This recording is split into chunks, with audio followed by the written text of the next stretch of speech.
உலக தொழிலாளர் வர்க்கத்தின் ஈடு இணையற்ற மாபெரும் கொண்டாட்ட நாள் தான் மே 1.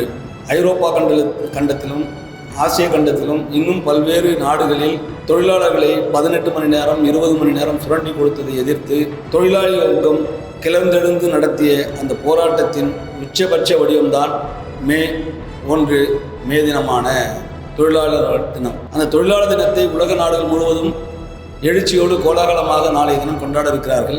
அதன் ஒரு பகுதியாக தென் சென்னை மாவட்டத்தில் மார்க்சிஸ்ட் கம்யூனிஸ்ட் கட்சியின் சார்பில் இந்திய தொழிற்சங்க மையத்தின் சார்பிலும் 500க்கும் மேற்பட்ட மையங்களில் செங்கொடி ஏற்றி தோரணம் கட்டி செஞ்சட்டை அணிந்து விண்ணதிர கோஷமிட்டு தொழிலாளர் வர்க்கத்தின் இந்த திருநாளை கொண்டாட இருக்கிறோம். காலை 7 மணி முதல் மாலை 5 மணி வரை இந்த திருவிழாவோடு சேர்த்து மாலையில் நடைபெறக்கூடிய சைதாப்பேட்டை அரங்கநாதர் சுரங்கப்பாதை அருகிலிருந்து தொழிலாளர் வர்க்கத்தின் பல்லாயிரக்கணக்கான தொழிலாளர்கள் பேரணியாக திரண்டு ஜாபர்கான்பேட்டை கங்கையம்மன் கோவில் அருகில் பிரம்மாண்டமான பொதுக்கூட்டம் நடைபெற இருக்கிறது.